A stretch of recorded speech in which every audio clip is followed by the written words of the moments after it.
जय हिंद साथियों। अगर आप भी चाहते हैं कि धातु है धातु और प्रमुख यौगिकों से संबंधित एग्जाम में आपका जो भी प्रश्न पूछा जाए वो आपका गलत ना हो, तो इस वीडियो को एग्जाम से पहले पूरा जरूर देख के जाइएगा, क्योंकि जिस प्रकार से लास्ट वीडियो भौतिक और रासायनिक परिवर्तन वाला था, बिल्कुल जीरो लेवल से एडवांस तक मैंने आपको 6 से 12 तक क्या कोई प्रश्न बना है आज तक वो, और कौन सा प्रश्न बन सकता है, डिटेल से करवाया। और उस वीडियो को देखने के बाद शायद ही कोई प्रश्न आपके एग्जाम में ऐसा बनेगा जो उस वीडियो से बाहर हो। इसी प्रकार का विश्वास मैं इस वीडियो में भी आपको दिलाता हूँ। ये वीडियो देखने के बाद आपके अंदर वो कॉन्फिडेंस होगा कि कहीं से कोई भी प्रश्न आ जाए इस टॉपिक का, हमारा गलत बिल्कुल नहीं होगा। तो चलिए इसी कॉन्फिडेंस के साथ आज का ये वीडियो शुरू करते हैं।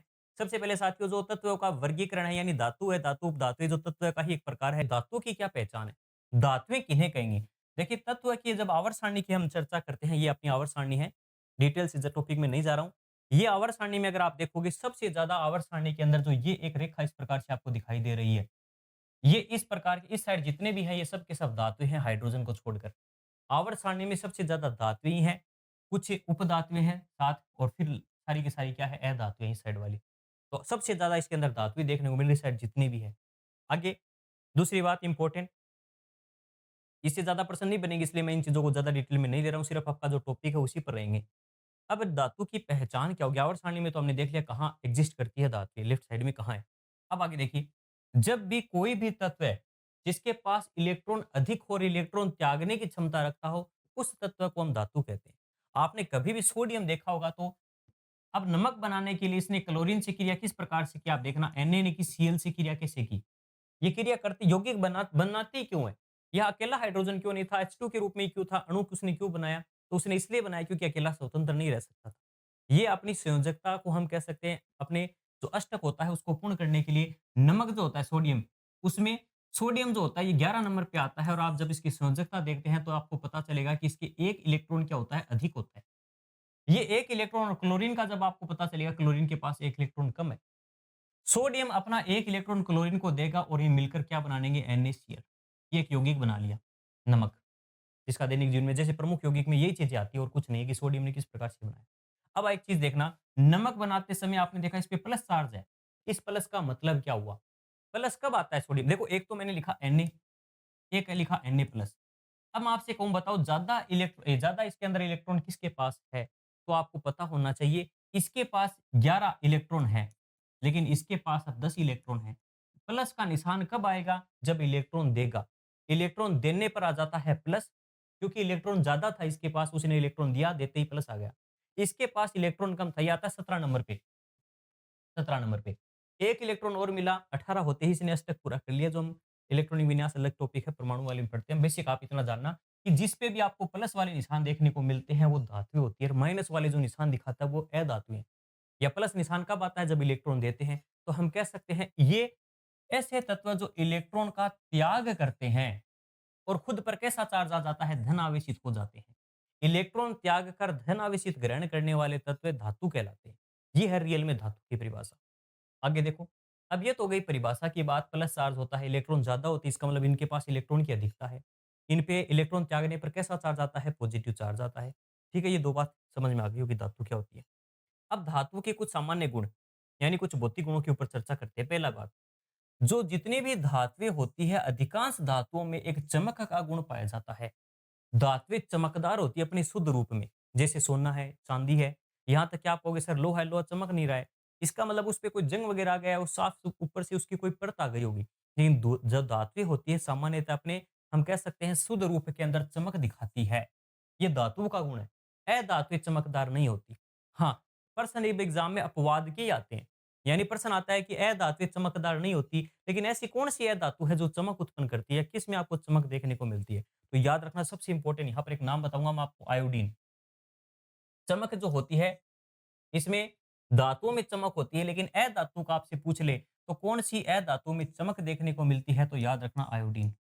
आयोडीन चमकदार होता है। ठीक है, इसके अलावा आप कहोगे सर ग्रेफाइट, हाँ ग्रेफाइट में भी चमक होती है, अधातु है लेकिन फिर भी चमक है। तो याद रखना कि धातुओं में क्या होती है, चमक होती है। अधातुओं में चमक नहीं होती, लेकिन कौन सी ऐसी अधातु है जिसमें चमक होती है, तो आयोडीन। ये हाल फिलहाल ही शायद किसी पेपर में पूछा गया है।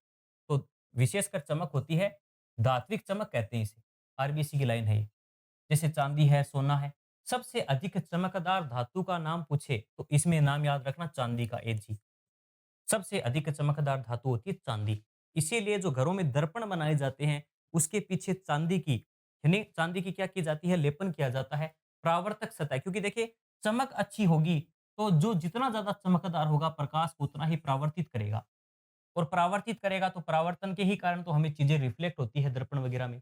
दर्पण सारे परावर्तन पे आधारित है, तो याद रखना सबसे अच्छा परावर्तन का गुण कौन दर्शा सकता है, चांदी। क्यों दिखाती है, क्योंकि चांदी में सबसे ज्यादा क्या होती है, चमक होती है। चांदी एक, आप कहोगे क्या है, धातु है, तो सबसे अधिक चमक किसमें होती है, चांदी में। इसीलिए दर्पणों में किसका उपयोग किया जाता है, किसकी पॉलिश की जाती है, याद रखना चांदी की पॉलिश की जाती है। अब एक लाइन थी लेकिन एग्जाम में देखिए अलग अलग प्रकार से प्रश्न आ गए, 4 प्रकार के। पहला, धातु का कौन सा एक गुण है या नहीं है जिसमें एक चमक का नाम मिलेगा, क्या धातु में धात्विक चमक होती है, हाँ होती है। दूसरा, सबसे अधिक चमकदार धातु कौन सी है, चांदी। तीसरा, बताओ कौन सी क्या अधातु में चमक होती है, आप कहोगे नहीं होती, लेकिन अपवाद स्वरूप आपसे पूछ ही ले, निम्न में से कौन सी एक ऐसी अधातु है जिसमें चमक होती है, तो आयोडीन। ये चारों बातें आपको याद रखनी है। आप कहोगे सर आयोडीन वाली लाइन, वो आपको अधातु जब पढ़ाऊंगा तो उसमें लिखी हुई है, यहाँ तो मैंने साथ में बता दिया पेपर के अकॉर्डिंग। नेक्स्ट देखना, पहला पॉइंट है चमक, जिसे धात्विक चमक कहते हैं। दूसरा पॉइंट देखना, ध्वनिकता या सोनोरस, ये नाम इंपॉर्टेंट है, सोनोरस।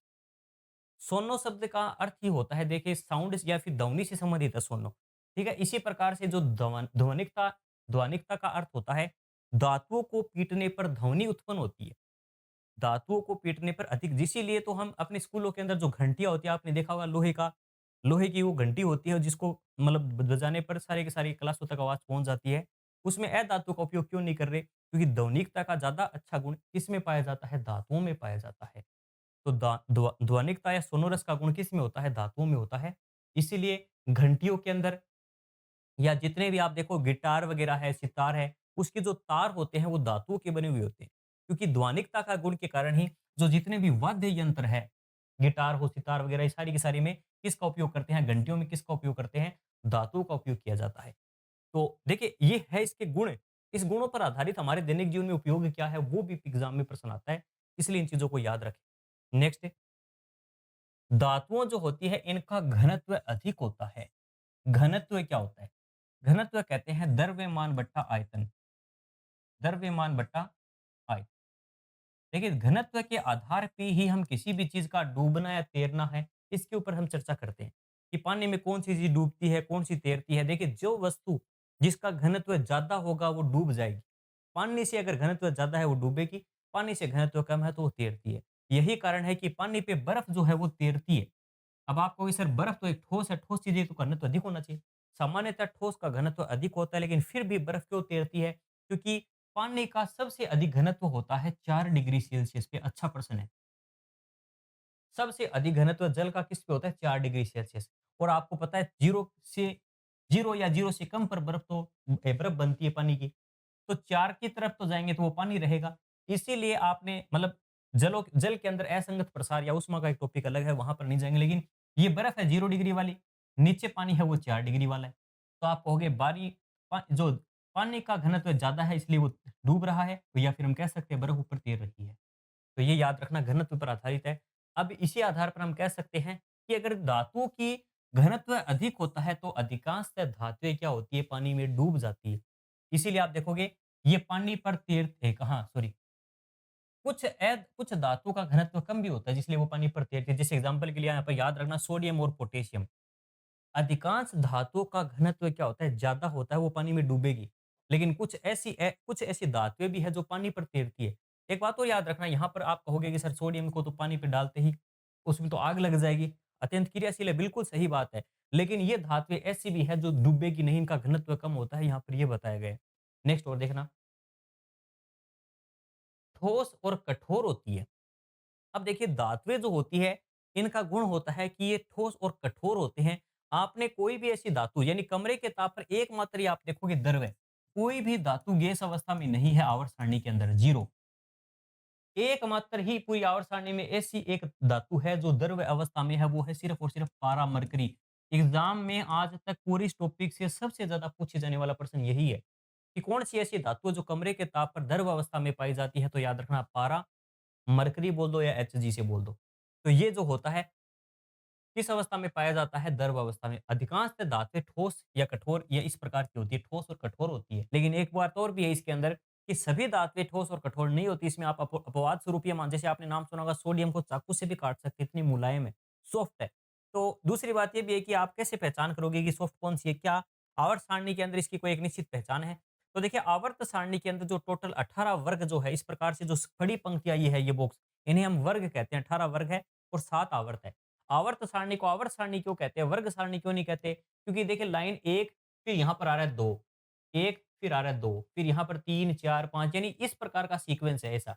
और इस प्रकार के टोटल सीक्वेंस आपके सामने 7 है। लेकिन ऐसी पंक्ति आप देखोगे ना 1, 2, 3, 4, 5 इस प्रकार से टोटल 18 वर्ग है। तो आवर्त सारणी में जो पहला वर्ग है, ये वाला वर्ग है, ये बॉक्स वाला जो पूरी की पूरी एक लाइन है, इसे पहला वर्ग कहेंगे। पहला हम इसे क्या कहेंगे? पहला वर्ग के पहले वर्ग के तत्व है। पहले वर्ग के जो जितने भी तत्व है, इसके अंदर हम कहेंगे कि ये जितने भी तत्व है इन्हें हम कहते हैं क्षारीय धातुएँ। कौन-सी धातुएँ? क्षारीय धातु कहते हैं इन्हें। पहले वर्ग के तत्वों को क्षारीय धातु कहते हैं। उनमें कौन-कौन से आते हैं? तो एक ट्रिक याद रखना, हेलिना की रब से फरियाद। एक लड़की है जिसका नाम है हेलेना, उसकी रब से यानी रब से अपनी फरियाद कर रही है, कोई दुआ वगैरह कर रही है। तो हेलेना की रब से फरियाद, हाइड्रोजन, लिथियम, सोडियम, ठीक है? फिर हम बात करते हैं पोटेशियम, रुबिडियम, सीज़ियम और फ्रेंशियम। ये जो तत्व है इन्हें हम पहले वर्ग के तत्व या क्षारीय धातु कहते हैं और सामान्यतः क्षारीय धातु होती है वो सॉफ्ट होती है। जैसे आप सोडियम, पोटेशियम ये ऐसी होती है, अपने सोडियम है, ठीक है? इसके अलावा पोटेशियम है, इन्हें चाकू से भी काटा जा सकता है और लिथियम को भी इसमें काउंट कर सकते हैं, क्षारीय धातु में ये आती है। तो ये जो धातुएँ होती हैं, इन्हें सॉफ्ट धातुएँ भी कहते हैं, इन्हें चाकू से भी काटा जा सकता है और बहुत ज़्यादा क्रियाशील भी होती है। अब एक बात और भी याद रखना, ये आई गई तो एक और बता दूँ, ये जो दूसरा जो दूसरा वर्ग है, इसकी ट्रिक है, बेटा माँगे कार, स्कूटर, बाप रोए या राज्य कुछ भी बना सकते हो, कि बेटा माँगे कार, स्कूटर, बाप रोए। तो ये जो जितने भी है अपने बेरिलियम, मैग्नीशियम, कैल्शियम वगैरह है, ये सब के सब तत्व जो होते हैं, इन्हें हम कहते हैं क्षारीय मर्दा धातुएँ। ये है क्षारीय धातुएँ, ये है क्षारीय मर्दा धातुएँ। बस ये 2 नाम याद रखना, क्योंकि एग्ज़ाम में बाय चांस आ जाए कि 4 आपको धातुएँ नाम 4 धातुएँ ऑप्शन में हो और प्रश्न आ जाए कौन-सी एक क्षारीय धातु है? कौन-सी एक क्षारीय मर्दा? मर्दा शब्द आते ही एक स्टेप आगे बढ़ गए आप, बस इतना याद रखना, ठीक है? इन्हें एल्काइल मेटल्स कहते हैं, इन्हें अल्काइल अर्थ मेटल्स कहा जाता है। वापस टॉपिक पे आते हैं। तो हमने यहाँ पर एक बात कही कि ये ठोस और कठोर होती है, लेकिन एक बात अभी जो बता कर आए हूँ वो है क्षारीय धातु वाली। क्षारीय धातुएँ थोड़ी सॉफ्ट होती है, मुलायम होती है, इन्हें चाकू से भी काटा जा सकता है। जैसे एग्ज़ाम्पल है सोडियम, पोटेशियम, लिथियम। तो क्षारीय धातु की सारणी में आ रही थी ना, हेलिना की रब से, हाइड्रोजन को काउंट मत करना उसमें, वो धातुओं में नहीं आती है। तो सोडियम, पोटेशियम और लिथियम है, इन्हें चाकू से भी काटा जा सकता है। ये सॉफ्ट धातुएँ होती है, क्षारीय धातु सॉफ्ट होती है। नेक्स्ट चौथा पॉइंट है वो है ये ताप और विद्युत की सुचालक होती है। आपने देखा होगा ताप की सुचालक के अंदर आपने देखा है ताप या ऊष्मा की बोल सकते हैं कि आप जैसे घरों के अंदर जो अपने बर्तन वगैरह होते हैं, उनमें आप हत्थे देखना, एबोनाइट वगैरह की छड़ या फिर हम यहाँ पर रबड़ या प्लास्टिक का उपयोग क्यों करते हैं? क्योंकि जब भी देखिए उनको गर्म किया जाता है तो उनके हत्थे भी गर्म हो सकते हैं, जिससे हाथ जल सकता है। इसलिए क्योंकि उसकी जो ऊष्मा होती है वो चालन विधि के द्वारा अपने हाथ तक पहुँच जाती है, यानी उस हत्थे तक पहुँचती है। तो इसलिए हम कह सकते हैं कि ताप या ऊष्मा की चालक होती है। और विद्युत की आपने देखा होगा कि इसमें करंट वगैरह आता है, जैसे लोहे का या कोई भी ऐसी चीज़ है तो जिसके अंदर करंट फ्लो करता है, तो धातुओं में ताप और ऊष्मा दोनों के अच्छे चालक होते हैं। ताप सॉरी ऊष्मा के और विद्युत के अच्छे चालक होते हैं, सुचालक होते हैं। इसी प्रकार ऊष्मा की सुचालक होती है, इसी कारण घर के अंदर आपने देखा होगा खाने बनाने वाले बर्तन एग्ज़ाम्पल मैंने आपको बता दिया, लोहे वगैरह के होते हैं। तांबे और एल्यूमीनियम के बने हो सकते हैं। चांदी ऊष्मा और विद्युत की सबसे अच्छी चालक होती है। प्रश्न आ जाए कि सबसे अच्छी ऊष्मा की भी बात कर ले या फिर हम बात कर लेते आप इसकी अपने विद्युत की भी, सबसे अच्छी चालक कौन होती है? चांदी होती है। और सबसे बुरा चालक पूछे आपसे तो फिर याद रखना लेड, पीबी या इसे शीशा भी कहते हैं। शीशा, लेड या पीबी लंबम होता है। तो शीशा सबसे बुरा चालक होता है और सबसे अच्छी चालक कौन होती है? चांदी होती है। नेक्स्ट लाइन, हर एक लाइन से एग्जाम में प्रश्न बनेगा। लेकिन ये वीडियो बनाने का ये चीज़ देखो, मैंने बुक आपको दे दी है ये जी साइंस बुक। इसके अंदर आप देख सकते हो कितने नंबर पेज है, 151 नंबर पेज है ये। सिर्फ 2-3 पेज के अंदर ये टॉपिक पूरा अच्छा से समझाया गया है। आप चाहें तो आजकल ऑफलाइन हमने अवेलेबल करवा दी, सभी बुक स्टोर पर अवेलेबल है ये बुक। इजी साइंस बुक नाम से आप बता देना या साजिद सर की बुक आ गई है कि आप पूछ लेना। नहीं है तो अवेलेबल करवा देंगे, लेकिन पूरे राजस्थान में हमने अवेलेबल करवा दी गई है अब तक, तो आप भी अपनी पता कर लेना आस-पास। तो इसमें ये कंटेंट वीडियो बनाने का मकसद इतना था क्योंकि इससे पर्सन कैसे बने हर कैसे बन सकते हैं। एक ही लाइन से बहुत सारी बातें, मैंने हर एक लाइन को ऐड किया है तो उसके पीछे कुछ ना कुछ एक लॉजिक रहा है। कोई ना कोई एग्जाम में वो पर्सन आया हुआ है। एनसीईआरटी में कहीं न कहीं वो लाइन अच्छे तरीके से दी नहीं गई थी। बस एक पैराग्राफ में 10-12 लाइन लिखी गई थी जिसको एग्जाम में अलग-अलग तरीके से पूछा गया है, जो वीडियो क्लास में ही क्लियर हो पाता है। आगे देखिए नेक्स्ट, ये हो गया धात्विक तन्ने होती है, तन्ने। तन्ने का मतलब तन्ने से खींच खींच कर उसको यानी तार के रूप में बनाया जा सकता है। धातुओं के अंदर तन्यता का गुण पाया जाता है और सबसे अधिक तन्य धातु होती है सोना। एक जो सबसे अधिक तन्यता किसमें होती है? सोने में होती है। सोने का तो ये बताया जाता है 1 ग्राम सोने से 2 किलोमीटर लंबा तार बनाया जा सकता है। खींच के उसको तार के रूप में बना दिया हमने, तो धातुओं के अंदर तन्यता का गुण होता है। आपने देखा होगा एक लोहा है, गोल गेंद सी भी बना दी, पीट ही पीट कर जैसे मान लो आपने लोहार वगैरह को देखा होगा कि वो चद्दर सी बनाकर यानी जो अपने बॉक्स से बनाते हैं, अपने केन वगैरह बनाते हैं, तो ये पीट-पीट कर इनकी चद्दर सी भी बनाई जा सकती है। इन्हें कहते हैं आघात वर्धनीयता। आघात का अर्थ होता है चोट पहुँचाना, वर्धनीयता का अर्थ होता है फैलना। यानी धातुओं को पीट-पीट कर हम क्या बनाए जा सकते हैं? चादर बना सकते हैं। इसके अंदर एक दूसरा गुण हम यहाँ पर बात करते हैं, धातुओं के अंदर आघात वर्धनीयता पाई जाती है। आघात में वृद्धि कर सकते हैं पीट कर। अधातु को पीटेंगे तो उसमें हम कहते हैं भंगुर होती है, भंगुर। यानी पीटने पर टूट जाती है, बिखर जाती है, तो उसे गुण हम कहते हैं भंगुरता का गुण तो अधातुओं में होता है, लेकिन तन्यता और आघात वर्धनीयता धातुओं में देखने को मिलती है। आगे देखिए, सबसे अधिक होती है सोने में और उसके बाद चांदी, तांबे इनमें भी देखने को मिलती है। सबसे अधिक सोने में होती है, याद रखना, अच्छा प्रश्न है। कभी शायद आया था कोई पेपर में, याद नहीं है मेरे को। नेक्स्ट, धातुएँ सामान्यतः ठोस, ये हो गया अपना, कहाँ से आ गया वापस? हाँ, ये बता दी थी ऊपर एक लाइन वापस रिपीट हुई है, लेकिन ये लाइन यहाँ पर ऐड कर दी। पारा जो होता है, धातुएँ सामान्यतः हम कहते हैं ठोस होती है, लेकिन पारा जो होता है, एकमात्र ऐसी धातु है जो कमरे के ताप पर द्रव अवस्था में पाया जाता है। कमरे का टेम्परेचर लगभग आप कह सकते हैं लगभग 27 डिग्री सेल्सियस होता है, 27 डिग्री सेल्सियस। लेकिन 2 धातुओं का और नाम बताता हूँ मैं, एक है गैलियम और एक है सीज़ियम। 2 धातुएँ और यहाँ पर ऐड कैसे नहीं है, लाइन तो होनी चाहिए थी वो भी। गैलियम और सीज़ियम आगे आ जाएगी, चलो मैं आपको वहाँ और बता दूँगा। बता देता हूँ, धातुएँ कमरे के ताप पर द्रव अवस्था में एक ही है, अपना कौन-सा पारा। लेकिन कमरे के ताप से थोड़ा-सा अधिक टेम्परेचर हो, यानी 27 से थोड़ा अधिक लगभग 29, 30 या 30 डिग्री सेल्सियस मान लीजिए आप। 30 डिग्री सेल्सियस का टेम्परेचर पहुँच गया तो 2 धातु और भी है ऐसी, जो कमरे के ताप से थोड़े अधिक ताप पर द्रव अवस्था में आ जाएगी, उसका नाम है गैलियम, गैलियम और सीज़ियम। तो प्रश्न आ सकता है कि ऐसी कौन-सी धातुएँ होती है जो कमरे से कुछ अधिक ताप पर द्रव अवस्था में देखने को मिलती है? तो गैलियम और सीज़ियम। और कमरे के ताप पर द्रव अवस्था में कौन-सी है? वो है पारा। अब ये इतनी ज़्यादा इनका हम कह सकते हैं गलना कम है, इनको हथेली पर रखेंगे तो पिघल जाएगी ये। हथेली पर पिघलेगी, हमारे शरीर का टेम्परेचर है 37 डिग्री सेल्सियस। यानी ये 30 पर ही हम कह सकते हैं पिघल जाएगी, इनका गलनांक कम है हम कह सकते हैं। और पारा तो वैसे ही लिक्विड में है 27 पर ही। तो ये हमारी हथेली पर पिघल जाएगी, इसीलिए इनका नाम पड़ गया पाम मेटल्स। पाम यानी हथेली, मेटल्स यानी हथेली धातुएँ। हथेली पर रखते ही पिघल जाएगी, ऐसी कौन-सी धातुएँ होती हैं? गैलियम और सीज़ियम। तो ये अच्छा प्रश्न बन सकता है, क्योंकि बात हम द्रव्य की कर रहे हैं तो यहाँ पर।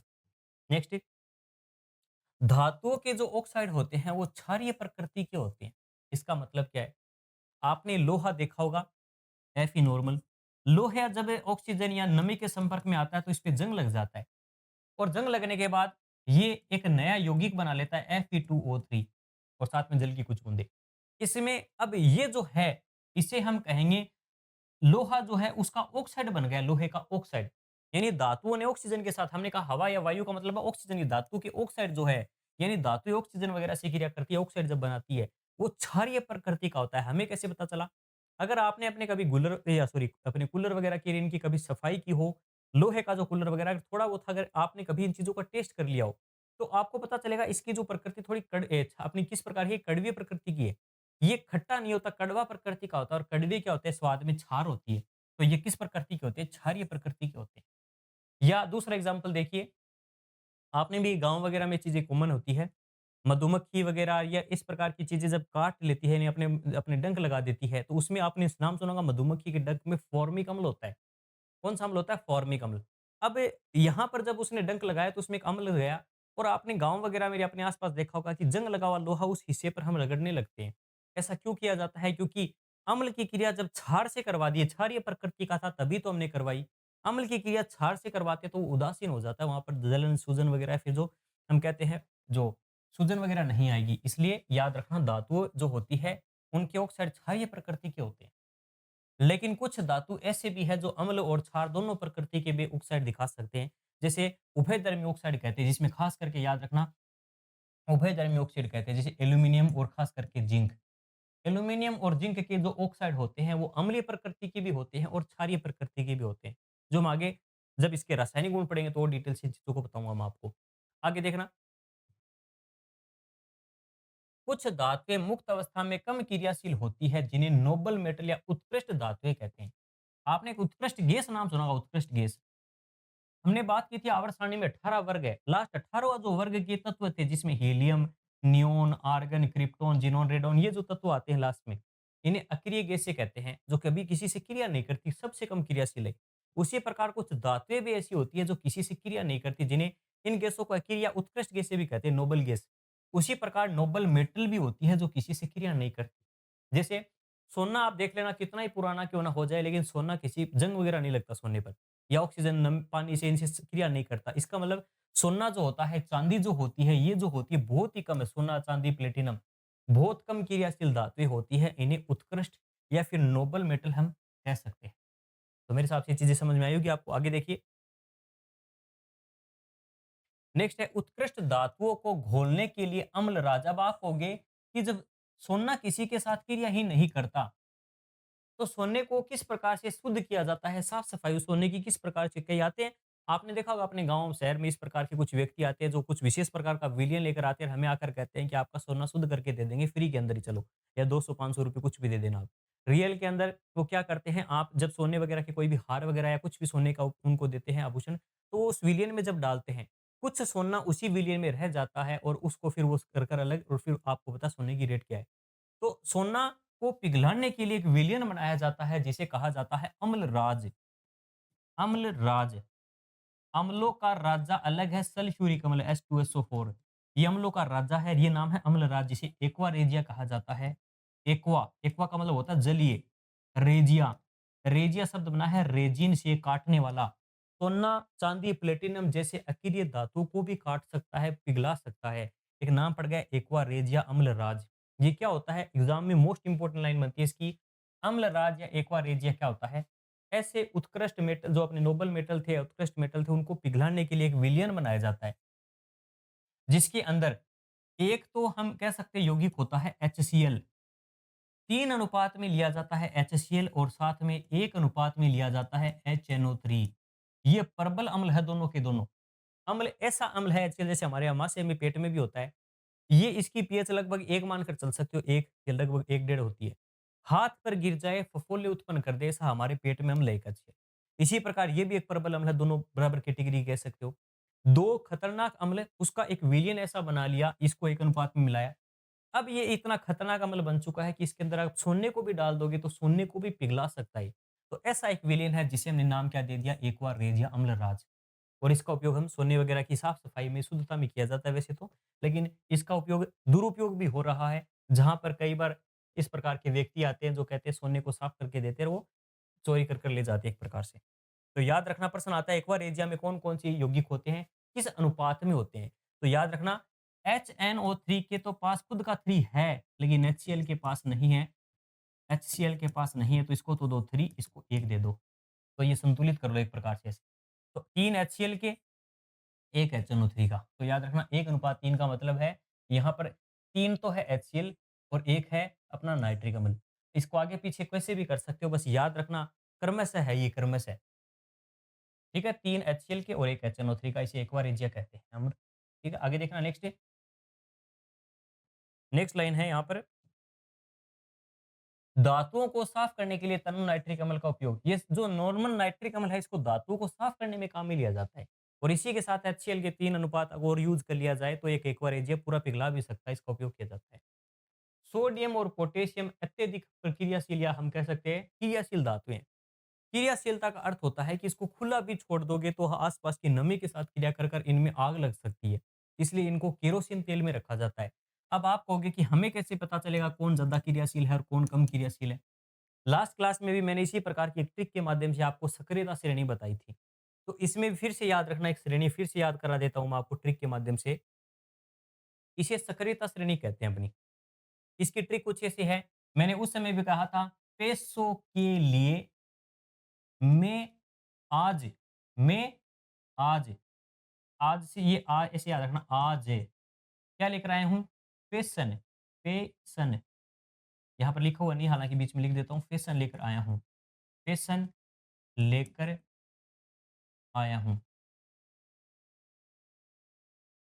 तो एक ट्रिक बताई थी मैंने पेसो के लिए, मैं आज पेसन लेकर आया हूँ। उसका अर्थ क्या था?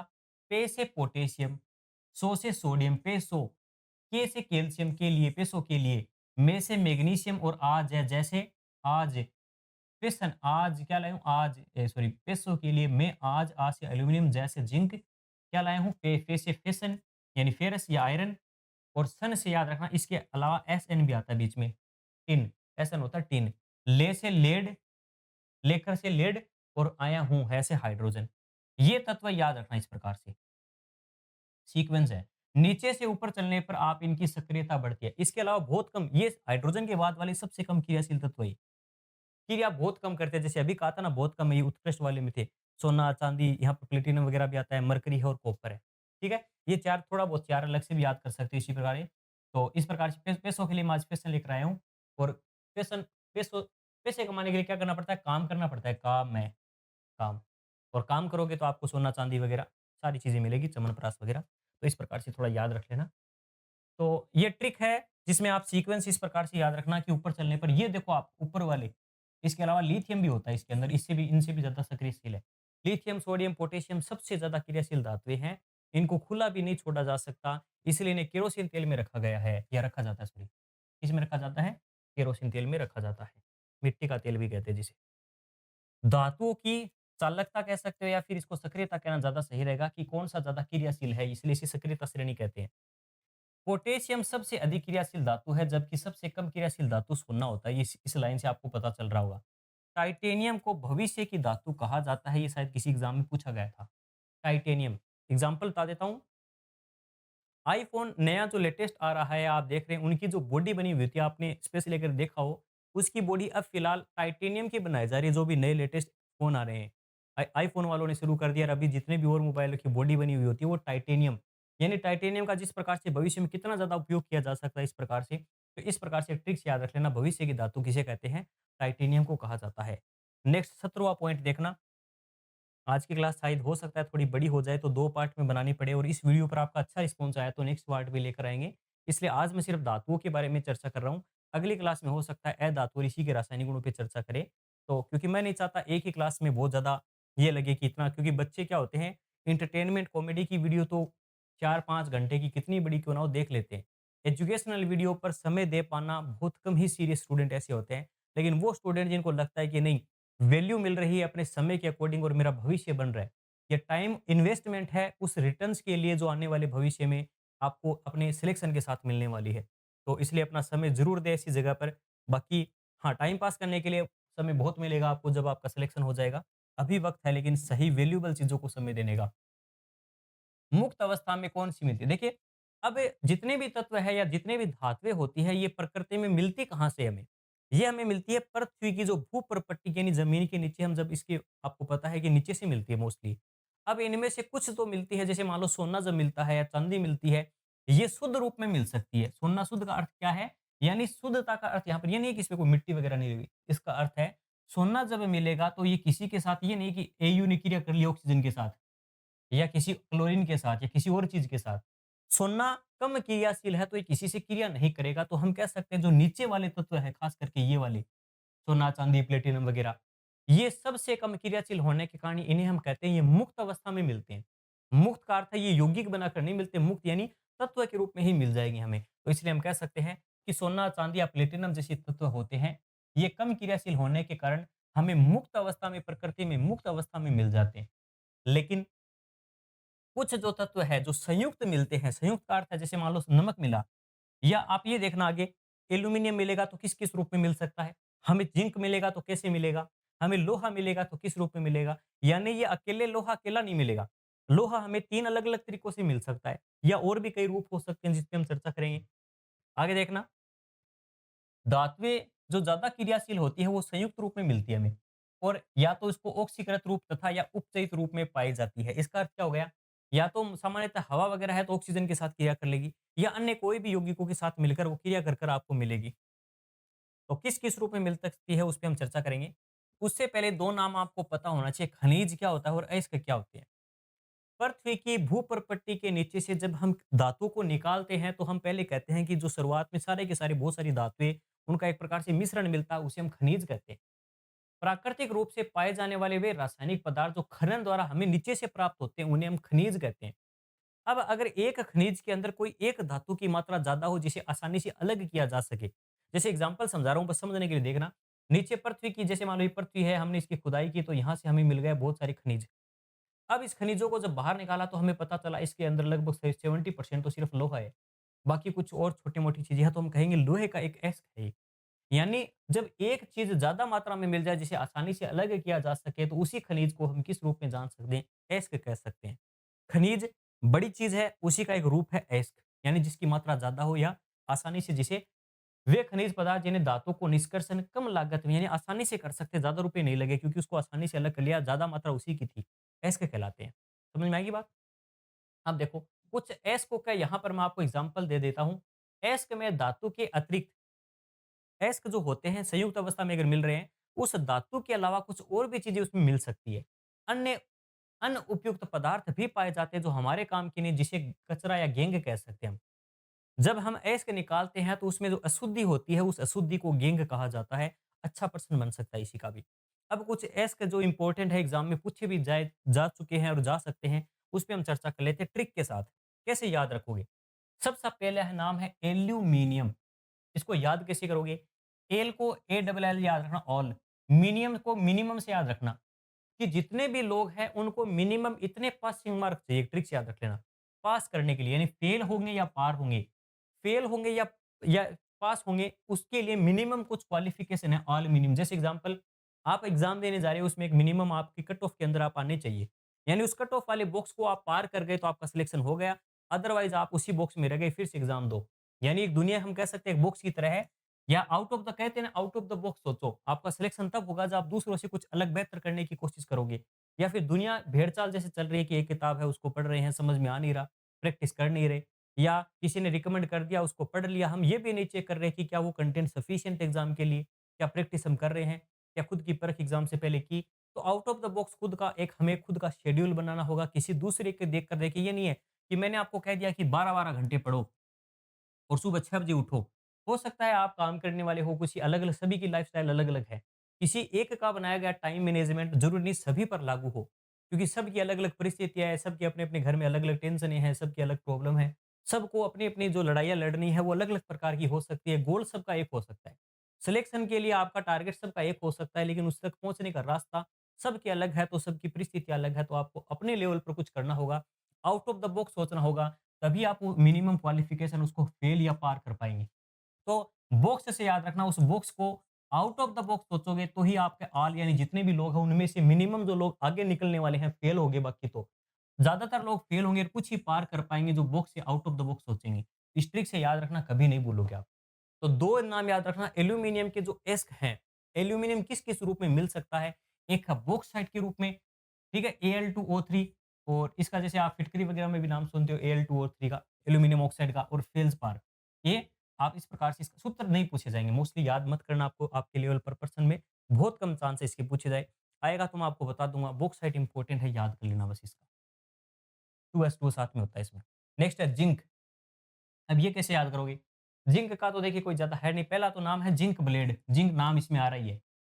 बस दूसरा एक याद रखना, केलेमाइन, केलेमाइन, केलेमाइन, ठीक है? तो थोड़ा-सा इसको रिलेट कर लेना। केलेमाइन, जिंक है कैसे? देखो, जैसे जिंक ब्लेड और कैसे केलेमाइन, जैसे जिंक ब्लेड और कैसे केलेमाइन, कैसे केलेमाइन, बस याद रखना। जिंक नाम में ही इसके दोनों एस्क हैं, तो आप थोड़ा बहुत अपनी क्रिएटिविटी देखिए दिखाने की कोशिश करना ज़रूर। क्योंकि हर एक बच्चा तैयारी कर रहा है, अपना 100% देने की कोशिश करता है, लेकिन सिलेक्शन कम का क्यों होता है?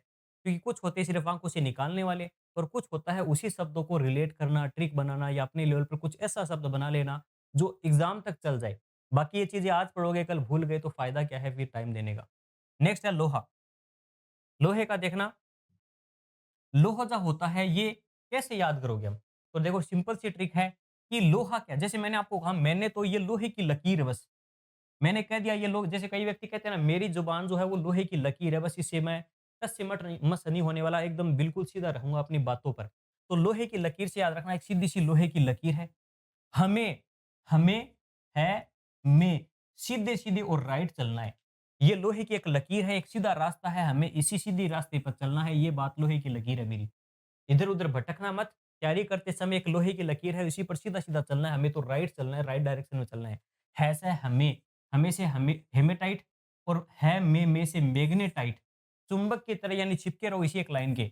हमें तो चुंबक की तरह चिपके रहना है, इसी एक लाइन पर चलना है ताकि सिलेक्शन हो जाए और सीधे-सीधे राइट चलना है। तो इस प्रकार से याद रखना, लोहा जो होता है उसके 3 यहाँ पर एस्क दिए गए हैं जिसका नाम है हेमेटाइट, मैग्नेटाइट, सिडेराइट।